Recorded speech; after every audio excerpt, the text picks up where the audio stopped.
Hi, welcome. This is Dr. John DeMartini. This is one of the most amazing and inspiring shows that you can listen into. If you want to be on the edge of your seats, if you want to open up your heart, if you want to expand your mind, and you want to meet incredible people, stay tuned because you're just about to experience a transformative radio show that will change your life. And you're listening to the Dr. Pat Show that's coming up right next. Welcome to the Dr. Pat Show. Talk radio to thrive by. Powerful, inspiring, and coming to you live, bringing you stories of people like you and me, busting through and living life full out. Get ready to dare to wonder what your life would be like if you knew you could not fail.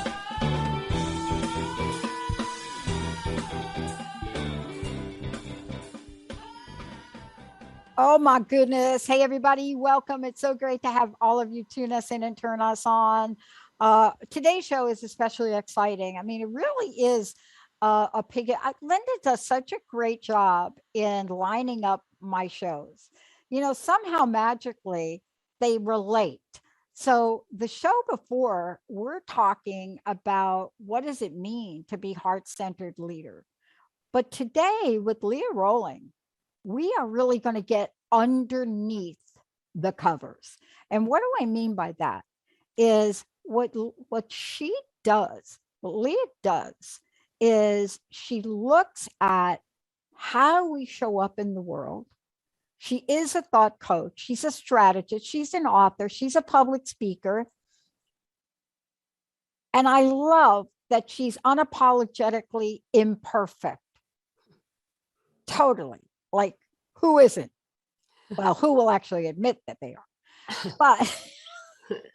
But she is also, you know, the crafter, you know, the creator, the strategist of her B method. Now, when you take a look at this, and then you take a look at her toolkit, and you look at whether it's looking at cognitive behavior, whether it's neuro-linguistic programming, NLP, hypnosis, quantum science, it doesn't matter. Metaphysics plus spirituality, when you put it all together, you can understand why she is extremely successful and extremely powerful in creating harmony in her personal life with her family and helping people tap into that for their lives. Today, you're going to get a giant dose of becoming in purpose, on purpose, and what that means to choose to become. Leah, it's great to have you. So good to be here. I thought of you. I don't know, like, do your ears ring and stuff like? Yes. Okay. So yes, it does. I always prep for the shows. And I discovered a part of becoming that I was not tapping into for myself and my company. And I went through and I started to look at this and I said, I am really excited about what you're going to share. Because becoming is not an end game. It's a journey. But I would love to know from you, what does that come to mean to you? And what did you have to overcome? What did you have to shift to fully step in to not only talking about it, but to be the mentors of others? I think for me, becoming means to step into my purpose. I have spent the good majority of my adult life looking for it, right? Looking for it as a way of, if found, like I would finally be worthy. If found, I'd be enough, right? If found, maybe I could stop people pleasing and pretending that I was something that I'm not. If I found my purpose, then maybe I wouldn't take people's criticism so personally, right? My dad left me when I was 8 years old. And I thought that if I found purpose, he'd find his way back to me. Or if I found purpose, I would minimize ever being abandoned again. Oh boy. Yeah.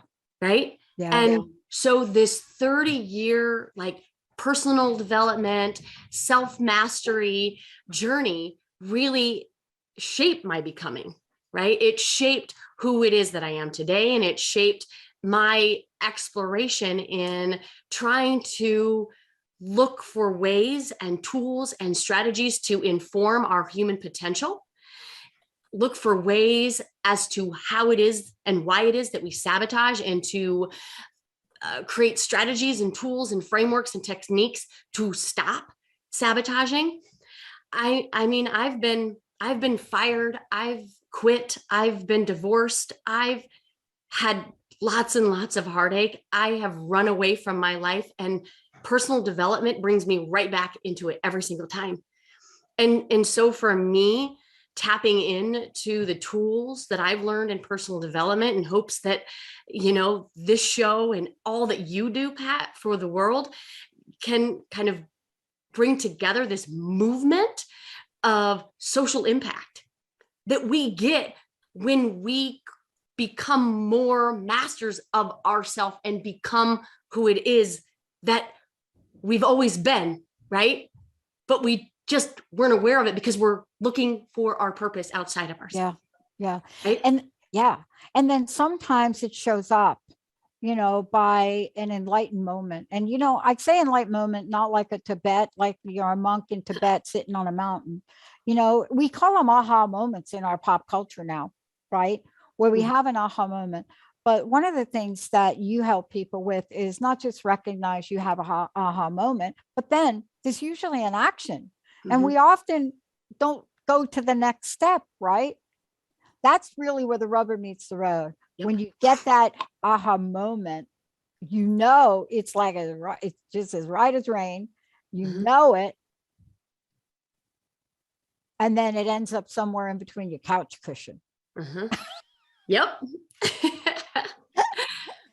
Yeah. Like that piece of chocolate that you had 6 months ago. But let's talk about that, because this is a journey of passion. This is something you're passionate about. And, let me ask you that question. When somebody is as passionate as you must be seeing end game results, right? Yes. Yep. What have you seen people shift from? Oh, man. I know. I think the biggest shift, and again, most of the stuff that I teach is just common sense, but it's not common practice, right? I believe that we've not been taught how to think. We've not been taught how to feel. And we really haven't taught what it really means to be a human. And so the biggest shifts that I've seen my clients make is the shift in personal responsibility, shifting from being the victim of their life and their circumstances and their situations into empowerment, into the things that they control and letting go of the things they can't, right? There's a reason why we don't do what we know. There is. And it has nothing to do with that we don't know what it is. We know there's enough books, there's enough podcasts, there's enough information out there. You could pretty much Google, right? Anything, if you didn't know it, to know how to do anything at all. But it isn't in knowing, it's in being, right? It's in thinking and feeling as a be state, who it is that you want to be, who it is that you want to become. And if those aren't clear, right? And those aren't tied into some sort of an identity statement for you, right? For your future possibility, you're never going to do that. There will be no action, right? Yeah. I love this because I just want to throw something out. I have been a business owner in the state of Washington for a long time. Actually, before I incorporated, even before that, as a sole proprietor consulting. And I've never looked at or taken the opportunity to apply for funding and grants for my designate ethnicity, women on. And I was looking at this show today and getting ready, and I asked myself, how are you doing, Pat, with this becoming? What are the points for you that are like breathing? And then what are the points where you're either procrastinating or not seeking knowledge of, or right, because knowledge, or that you've shoved like the chocolate in the cushions? Yep. And when you start to look at that, right, something gets revealed. And that's what you're talking about today. You know, revelation that turns into motivation, that turns into activation, right? Absolutely. Yep. Yep. Because if we haven't ever thought about our thoughts, right? I mean, we have between 50 to 75,000 thoughts in any given day. And 95% of them come from our unconscious programming, which means it's from our past, right? And if it feels like you're living in Groundhog's Day, it is because you are, if you're not intentional and if you're not truly thinking about what you're thinking about, which requires some intentionality, requires thought downloads, requires journaling, requires an intention to your priorities and your focus. And when we don't do that, right, we do get caught up in all of the sabotagers, the doubt, the delay, the division that we currently are plagued with in the society today, because we're not thinking about it intentionally. I want to ask you this when we come back from break. And for those of you just tuning in, you know, this is the first of a lot of conversations we're going to have with Leah Roling. When we come back, we're going to talk about this idea of the light bulb. Now, there's a moment that I know everybody can point to. It doesn't matter when it happened. You could be 3 years old, 5 years old, it doesn't matter. But there's this moment that the little light bulb goes on. It's an inside light bulb, right? And you have a sense of, OMG, I am getting a glimpse of who I am. Wow. And then you don't know what to do. When we come back, Leah's going to take us on a journey. But before we go to break, how do people find out about you? How do they work with you? All of the above. How do they help and learn to become? Well, you can find all about me on my website, www.leahroling.com. I do one-on-one coaching, and I have a becoming group for women searching, right, for this becoming experience, seeking something more, and doing it together as a amazing community of women. I do a different personal development topic every month, and we do it workshop style, and then we really dive in to consume it and apply it in our life and do all sorts of life coaching. So that's how you can find me, and I would love to meet you. Oh my gosh. When we come back, here's the question. Like I said before, you got a glimpse. Maybe you looked in the mirror. Maybe you got a sense of, oh, is that me? Or here's the one that I love. You looked in the mirror and you say, I am totally unrecognizable. Now what? I'm not going to answer that. Leah's going to answer that, Benny. Let's go to a short break, everybody. We'll be right back.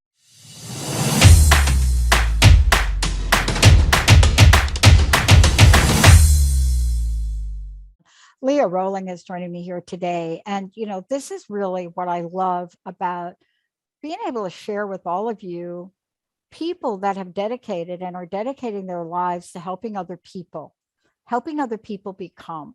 And the backdrop for all of this, and you'll find this out about Leah as you move forward, the backdrop 9 times out of 10 is usually a life experience, which was a gift to her, or something that may be happening to you that may not seem like a gift at the moment, right?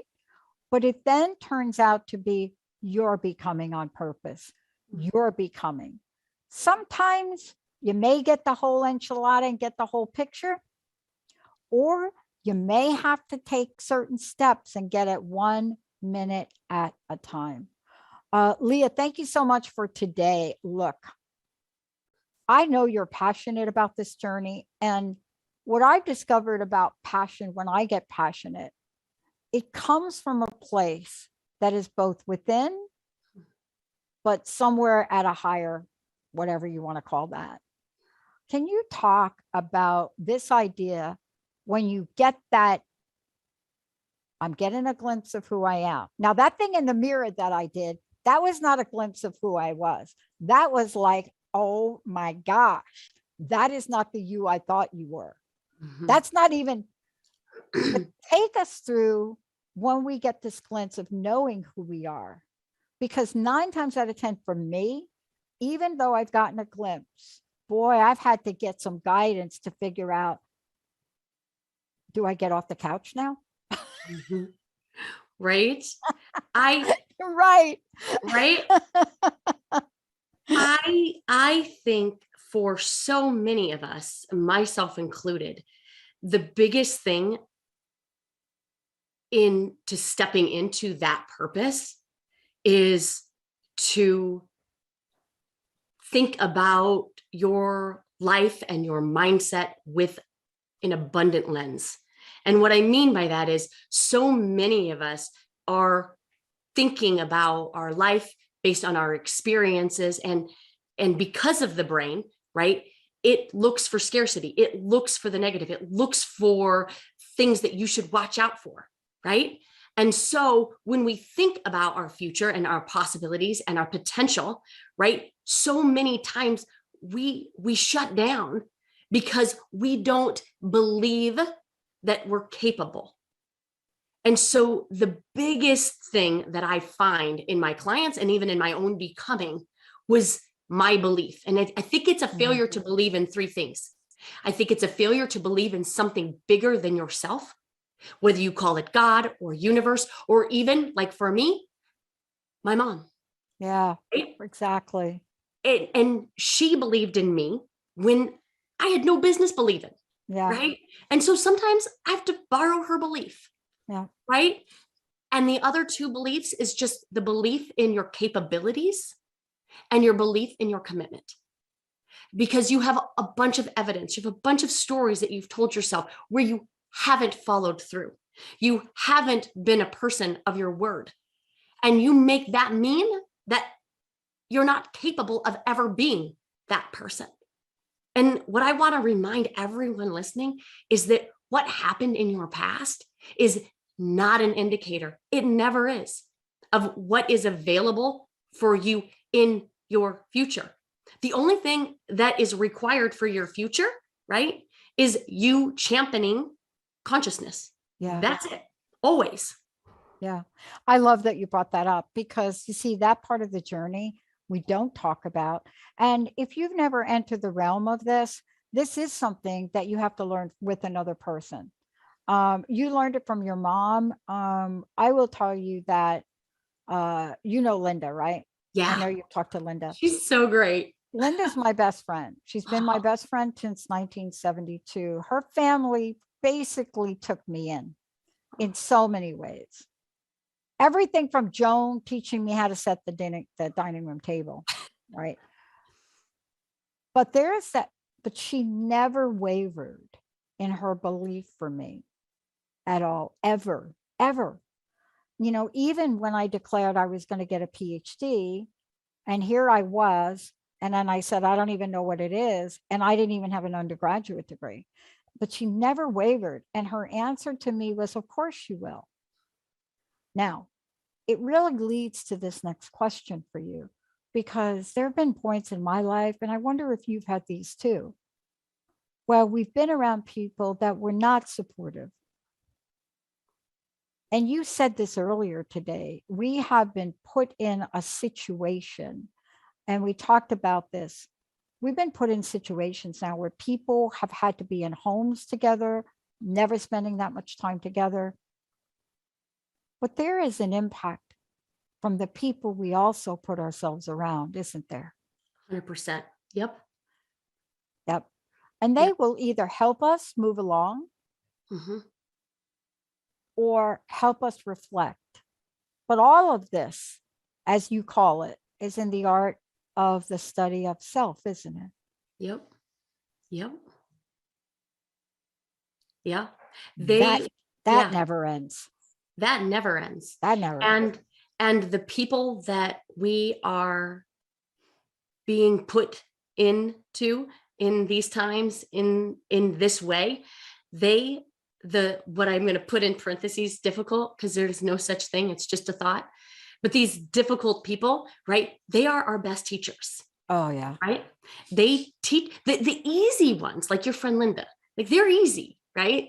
They don't really summon the need for us to grow and expand and be curious, right? But it's the difficult ones that we can either allow to summon some wisdom from, or we can allow them to tear us down and allow them to make us feel, which isn't even possible, a certain way that we don't want to feel, right? And a lot of the coaching that I do, especially in these areas of self, and this particular area of self is the connected area of self. That's all with our relationships. So much of my coaching is on relationships and the quote unquote difficult people in them. And it's just the revealing that there's no such thing as difficult people, right? Yeah. Look, everything we do is in relationship to other people. Yep. Even if we feel like we just keep to ourselves. And the reason I say that, and I had a mentor say this to me, I don't know how many decades ago, but she looked at me and she said, look, it's real simple for you. Here's the deal. You're going to have to learn to be your best with the other people around you, because if you were meant not to learn that, you would have been given your own planet. You'd be on your own planet, like just you. And you'd be sitting there doing nothing with anybody else except relationship with the land. But that's not us here on earth. Mm-mm. Everything we do is in context of another human being in some strange way, isn't it? Always. Mm-hmm. Always. Yep. When we come back from break, the number one question for most people that really want to take the journey that you've described, to take the journey with you, what's stopping you? What is it that shows up that puts the brakes on? Sometimes it's a slow pump at a brake, you know that one? Sometimes it is boom, hitting that brake so hard. And most of the time, you are not even aware that you have just stopped the car. You stopped it. You still think you're moving. Let's take a short break, everybody. We'll be right back with Leah. And when we come back, I'll make sure you have plenty of information. We're going to also talk about the approach that Leah takes, what she uses, how does she work with people, and what does steer actually mean to her and to the people that work with her. Let's take a short break, everybody. We'll be right back.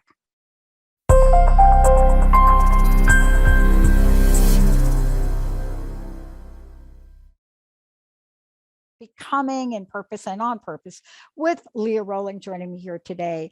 Leah, we're going to do a number of shows, but there's a lot of information that I think is important for you to share, if you don't mind, because we're talking about things, but you actually put these into practice. So it's not only just talking about it, it's also helping people really move through this. And we're going to talk about the process in a minute. How do people find out about you? Also talk about, what you have set up for women to really come to and be part of. Yeah. So you can check me out on my website, www.leahroling.com. I've put together an online coaching program called Becoming for women looking for more, searching for more, yearning for more, knowing that there's something more, right? And I see it in so many clients. They've got what we were just talking about, Pat. They've got all the successes, they've got all the accomplishments checked. They live in, beautiful homes, and their kids are healthy and happy and fed, right? But they're not fulfilled. They're not tapping into necessarily who it is that they want to be and who it is that they want to become. And I believe that every day is an opportunity to grow and learn and to become a better version of ourselves. And so in this becoming group, I take a personal development topic and I break it down workshop style. I try to teach it in a way that can be consumable, with ideas and strategies and step-by-step, like blueprints, if you will, on how to make personal development a practice. And then we do some live coaching on it, and people bring me situations and circumstances where they find themselves struggling in or meeting up with challenges in that particular area.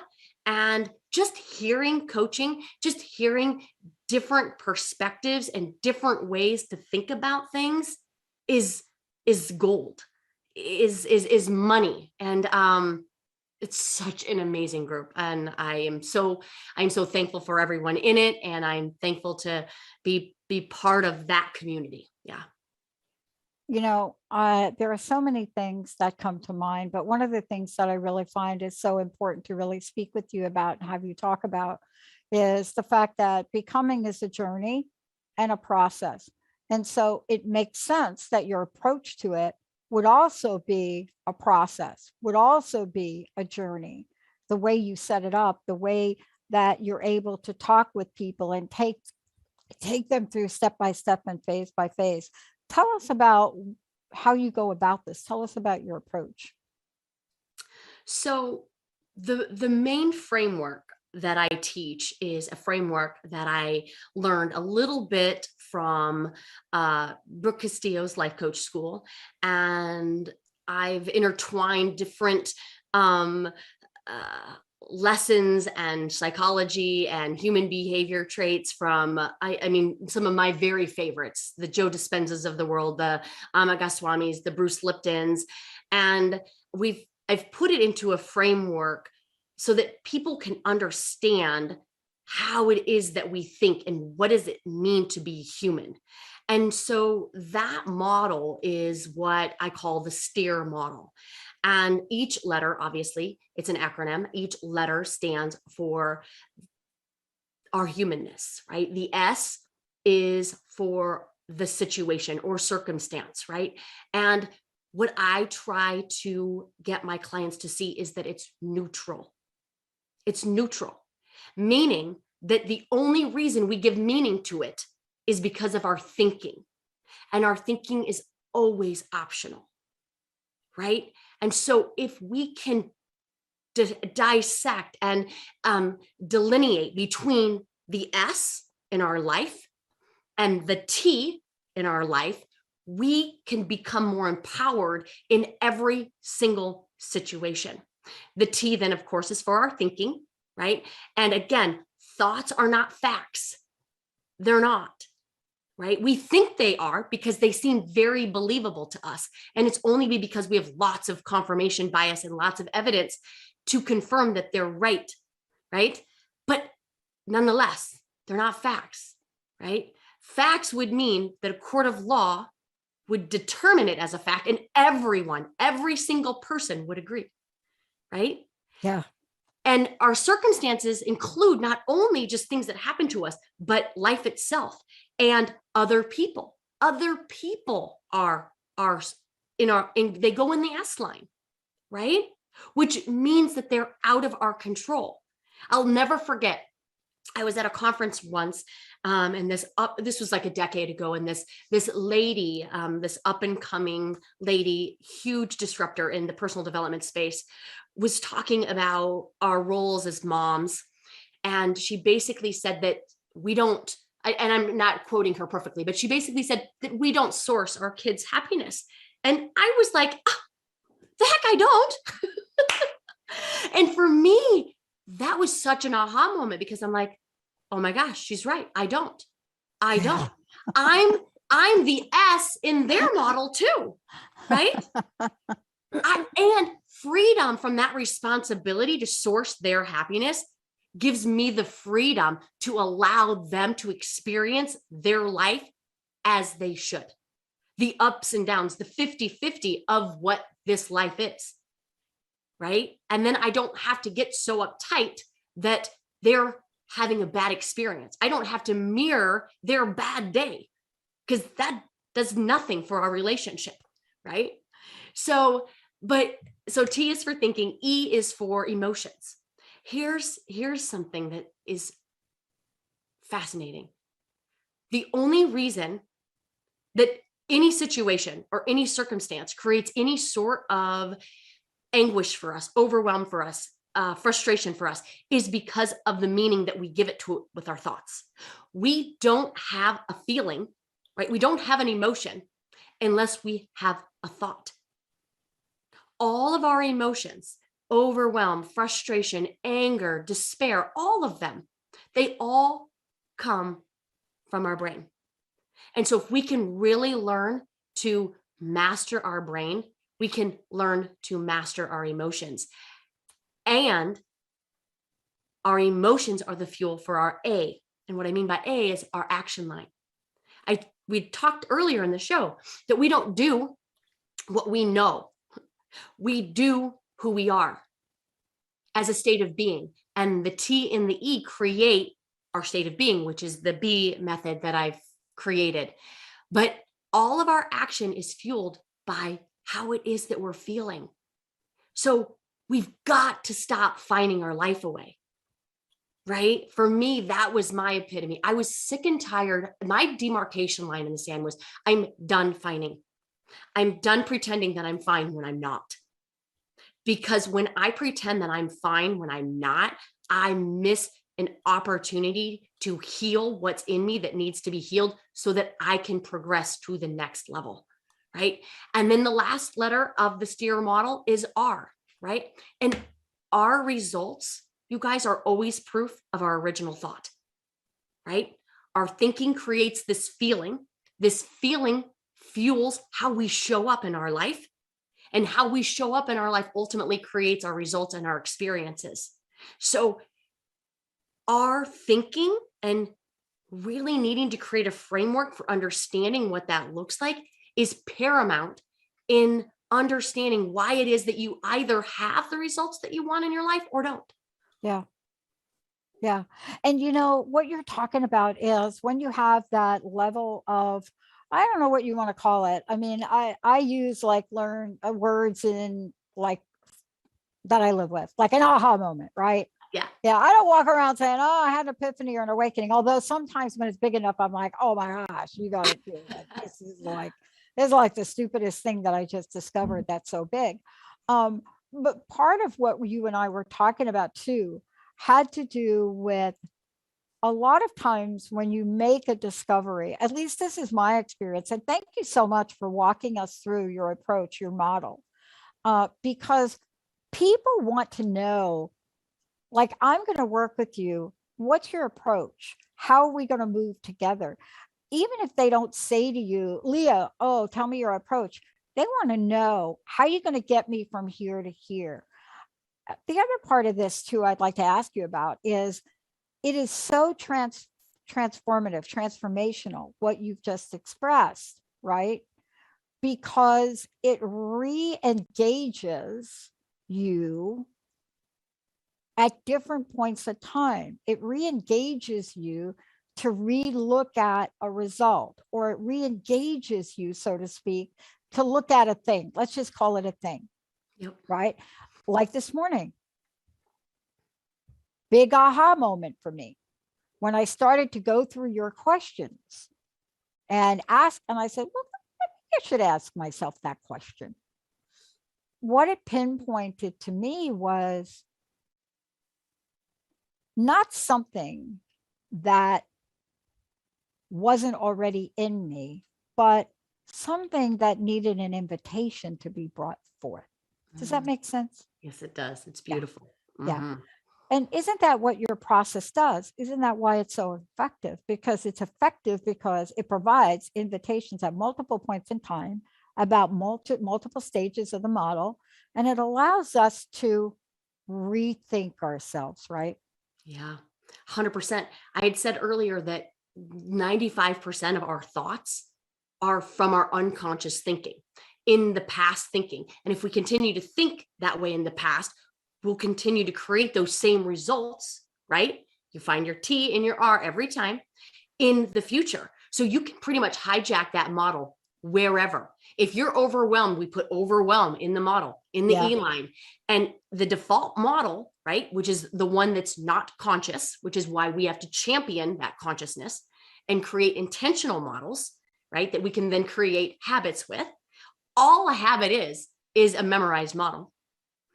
So if we want to start making less decisions in our life and have more things be empowering habits and routines, we just have to create more intentional models. That's it. And so literally we can, like, if this is how you're showing up in your life, in your A line, we look to the E line as proof as to why it is, right? If these are your results, well, let's look at what it is that you're thinking. That's what I ask every single time I get into a workshop or I'm asked to do a workshop for corporate, right? What is the intention? What was the intention behind your mission? What is it that we were thinking about? And if they got the results that they wanted, it's an empowering thought in abundance. If it wasn't the results that they wanted, I promise you there's scarcity in the T line. Scarcity in the T line creates scarcity in the R line every time. And boy, it's so important to know that and to understand it, because let's just, I'm going to go ahead and skip the break. I want to talk about how this relates to meeting your own needs, because I was just talking with Amber and Austin about leadership and sort of some of the things I discovered in the research that I did. But I was really struck today when I started to look at what you and I were going to talk about. I was really struck by an interesting moment. There's a line in the movie that just came out. I think it's in the older version in this movie, in the movie Dune. And it's one of the, actually, by the way, it's one of the misconceived moments in the book and in the first movie. It's actually the mom, right, that is feeding the son these thoughts of confidence. And one of them is this idea, as he has his hand in this box, and he was told he will feel pain. And he was told that if he pulls his hand out, he will die. I love this. And he was doing this. And there's a line that I started to think about today. And I wonder if it's actually true. The line is, fear is the mind killer. Mm-hmm. I think if fear is the mind killer, complacency has got to be the heart killer. What do you think? 100%. It is for sure. Yep. And complacency sabotages all true meaningful connections. Everything. Yeah. And it's interesting because as a leader, you get to be, and you're a coach, you're a leader. As leaders, we get to look at that part of our becoming. Where do we see that happening? Now, if we're the frog in the cold water, we don't see it happening until it's in our face. Mm-hmm. Where do we see it in the people that we work with? Where do we see it with our family? Where do we see it with ourselves? Because isn't this part of what you help people look at in a way where they don't get all critical, but can look at it and say, okay, we can work on that? Because you're right. Complacency, boy, I think that's the death of purpose. I totally agree. I think the place that we look at is that delineation line that I was talking about between our S and our T. You can throw anything in your S, whether it's your mother-in-law, whether it's your spouse, whether it's your kids, whatever. And whatever it is that you're thinking about them is what's giving them meaning. It isn't factual. I'm not saying it's not valid, right? I'm just saying that as a society, I think one of the biggest, probably killers of our own empowerment is this idea that it's other people's fault. It's our boss's fault. It's our job's fault. I'd be happier if I moved somewhere. I'd be happier if people would validate me. I would be happier if she would be, more interested in who I am. I would be. And that is the biggest fallacy ever, because happiness doesn't come from the S line. Happiness comes from our T line. And people are just not very good at being who we want them to be. They're just not. You know who they're really good at being? They're really good at being them. And when we can just accept that, right? And acceptance doesn't mean approval, right? If we can just accept that people are just who they are based on their own experiences, we think we see the world as it is. We don't. We see the world as we're in it based on our own experiences, which means that when we're looking to meet our needs, right? And I truly believe that negative emotion is just an unmet need, right? Yeah, I agree with you completely. Right. And so when we can learn to meet our own needs, right, the world opens up and we can start seeing potential in our future, because negative emotion is an unmet need within us that only we can solve. We can't look to everybody else to solve it, right? It's ours to solve and ours to sit with, but yet we're so dismissive of any negative emotion because we don't want to feel it, because we haven't been taught how to feel it. Yeah. I love that we're talking about this, because it brings me to one of my favorite prayers, the Serenity Prayer. Mm-hmm. And you can replace God with whatever you want in the prayer. It doesn't matter. But, when you're looking at that prayer, it has very specific meaning. And I want to ask you about this. Now, my mama used to say, girls, if I teach you one thing, you got to know when to hold them and you got to know when to fold them. Now, she was talking to 3 girls.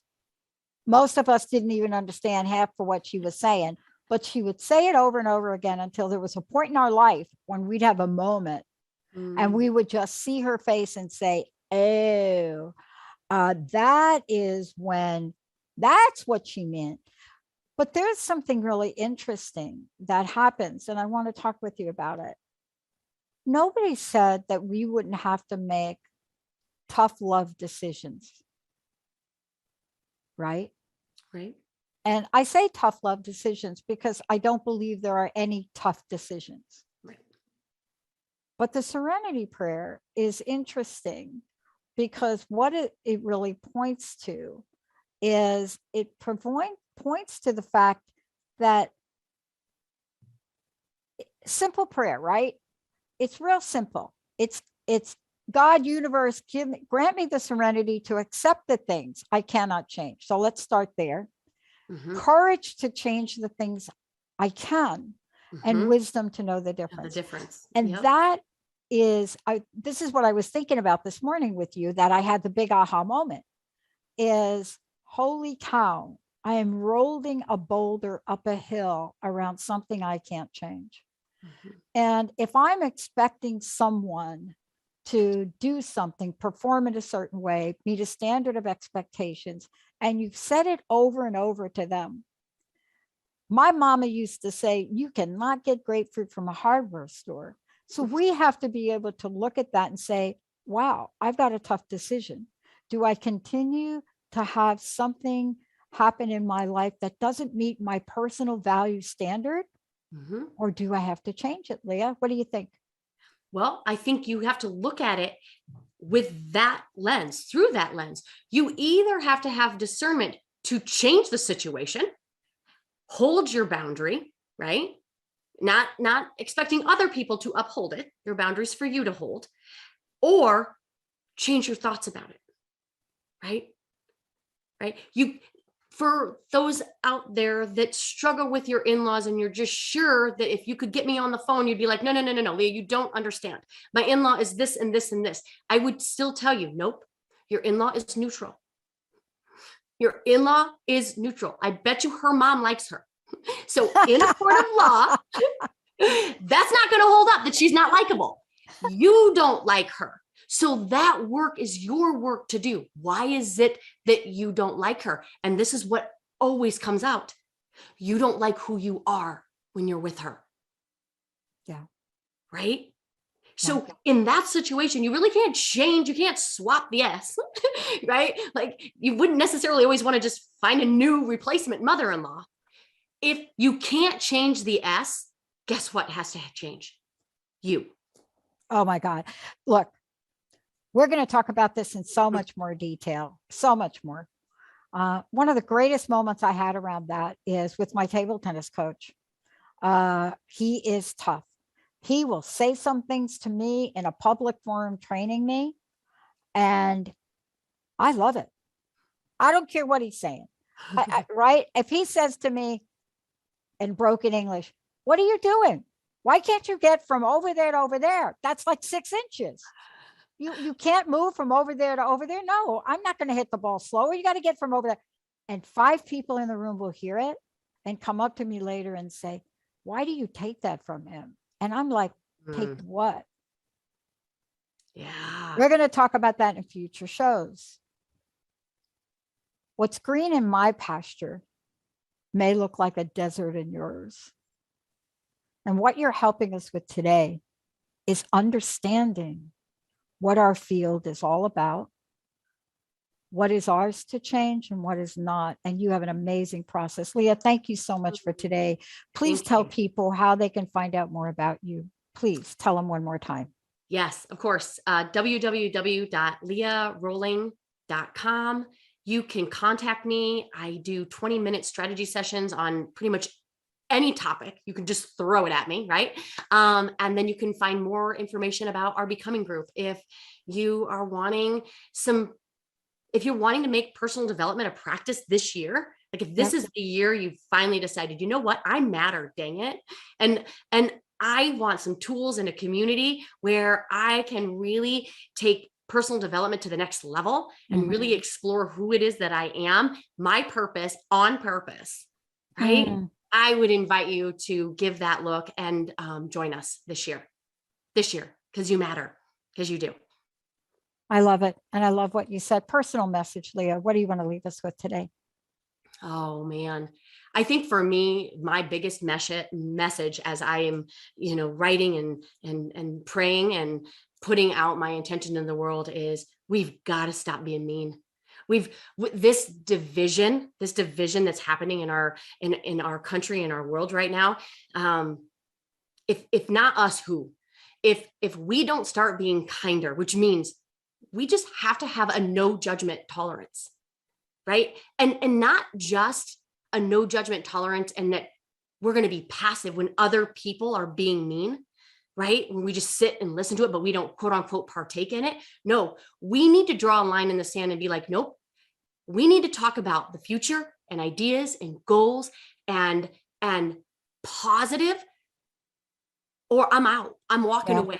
Like we can all be better. We can all elevate ourselves to a different standard. And I hope we're all up for the challenge because this world needs love. And love is always the kindest thing. And love always feels the best. And we've been without it. Yeah.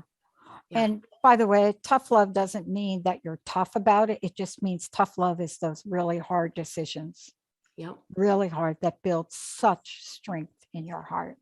Well, and those hard conversations, I put it in quotes, they're only hard because they're not familiar, because we don't have them. There you go. If we could get to a point where we could have honest, true conversations in compassion, which means I love me, I love you, I love us. That's a great way to end the show. Leah Roling, thank you all for tuning us in. Benny, thank you. Olivia, thank you. Hey, everybody. We'll see you next time. Bye.